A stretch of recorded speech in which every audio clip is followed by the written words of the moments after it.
Bismillahirrahmanirrahim. Alhamdulillahirabbil alamin. Allahumma shalli ala sayyidina Muhammad wa ala alihi wa sahbihi ajma'in. Amma ba'd. Jamaah salat asar Masjid Jami' Al-Ihsan yang dimuliakan Allah, yang saya cintai dan saya banggakan. Mari kita lanjutkan kitab Al-Hikam. Kalau tadi kita berbicara tentang ilham atau ilmu keilahian, di mana ilmu itu, ilham itu adalah kekhususan, keistimewaan yang diberikan oleh Allah Subhanahu wa Ta'ala kepada hambanya yang dikehendaki. Maka ilham tidak datang kecuali datang dari Allah Subhanahu wa Ta'ala, dan tidak bisa dipelajari, tidak bisa juga dicari tahu. Dia datang dari Allah Subhanahu wa Ta'ala. Itulah ilmu keilahian. Sekarang kita akan berbicara tentang ilmu yang sering, kadang-kadang setiap orang berbicara.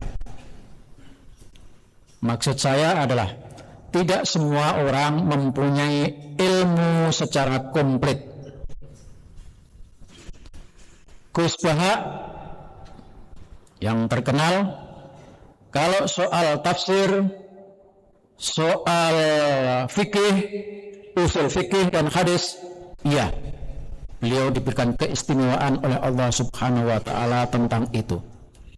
Tetapi kalau soal ilmu nasab, beliau tidak ada. Maka ketika beliau berbicara tentang nasab, ya hanya sekedar berbicara, tetapi tidak bisa dipegang penuh karena beliau tidak punya kekhususan itu.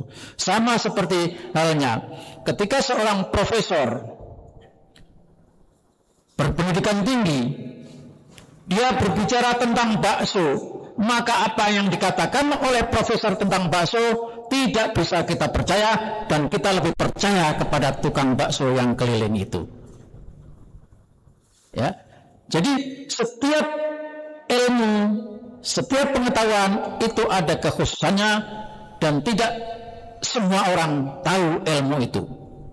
Sehingga kadang-kadang kita terbingung-bingung ketika satu persoalan kita tanya kepada ustadz ini, jawabnya begini, tapi besok lagi ketika kita tanya kepada ustadz yang lain, beda lagi jawabannya. Kenapa? Karena itu bukan bidang kekhususannya. Maka menurut saya, ketika saya ditanya, saya akan menjawab menurut pendapat saya.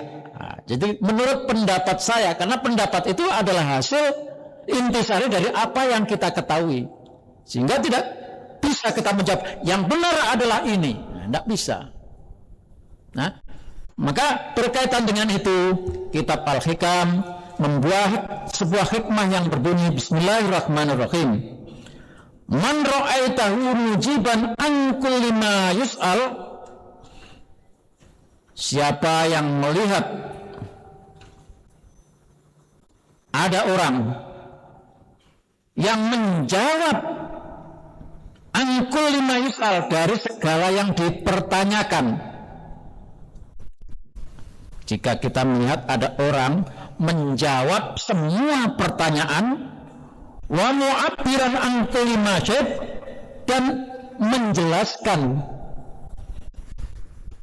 apa yang dia saksikan, wa dzakiran lima alima, dan menyebutkan apa yang dia ketahui, fastadilla bidzalika, maka dengan itu ketahuilah ala wujudi jahli, itu orang nyata-nyata adalah bodoh. Jadi tidak semua bisa menjawab. Kenapa? Karena itu menentang firman Allah, wa ma utitum minal ilmi illa qalila. Aku tidak dikasih tahu, tidak diberi ilmu kecuali sedikit. Dalam Al-Quran disebutkan, "Qul ma as'alukum alaihi min ajrin wa ma ana minal mutakallifin." Jadi orang yang menjawab bukan pada bidangnya, persoalan yang diajukan bukan bidangnya dia ketahui, tapi dia jawab, itu namanya takalluf, seakan-akan dia bisa. Nah, ini ayat, padahal ulama dulu mengajarkan kepada kita, kalau Anda tidak bisa katakan ma'adri atau tunggu besok saya akan tak cari jawabannya. Jamaah sekalian dirahmati Allah. Wa su'ila ba'dhum 'anil ilmin nafi'. Ulama ditanya apa sih ilmu yang bermanfaat itu? Faqala anta arfa qadraka. Yaitu engkau tahu apa yang ada pada kemampuanmu. Yang kamu ketahui, yang kamu bisa, yang kamu sudah lakukan, itulah ilmu yang bermanfaat. Gitu. Wala tata'adda turuq, jangan merembet kemana-mana selama kamu belum tahu. Nah, gitu. Wa qala ba'dul muhaqqiqin, idza qala al-alim, ahli tahqiq berkata, jika ada seorang disebut alim mengatakan aku tidak tahu, musibat maqalatu, maka benar itu katanya. Wa qala fil Ihya, Imam Al-Ghazali berkata, kana salafus shalihu yus'alu ahadun anil mas'alah. Ulama dulu salaf ditanya tentang satu masalah, lalu ulama itu fayadfa'us sa'ila ilaihi, meminta kepada orang yang bertanya, coba kamu tanyakan kepada kiai sana. Kemudian kiai yang sana didatangi, dia menjawab lagi, coba kamu tanya ke sana lagi, sampai akhirnya kembali lagi kepada orang yang pertama ditanya itu. Itulah tawadhu'nya para ulama alim zaman dulu. Jamaah sekalian dirahmatullah. Imam Malik bertanya, wa qad su'ila Malik radhiyallahu, Imam Malik, imam besar itu ditanya, anis naini wa salasina mas'alah, dari 32 pertanyaan. Fa ajaba an salasin, dari 32 pertanyaan itu hanya dijawab 3. Yang lainnya enggak tahu karena memang enggak ada dasar keilmuannya. Wa qala fil baqi, yang lainnya dia bilang, saya cuma bisa jawab 3 ini, yang lainnya aku enggak tahu. 32 masalah hanya dijawab 3. Berarti 29 beliau bilang, aku tidak tahu, tanyakan kepada yang lain. Jamaah sekalian dirahmatullah. Kemudian ditanya, mata qulun nas? Lah, Anda kan ulama besar. Bagaimana masyarakat menilai dan apa jawabmu Pak Malik? Qala lahum, katakan kepada orang yang bertanya itu, Malik bilang la adri, Malik tidak tahu dan tidak bisa menjawab.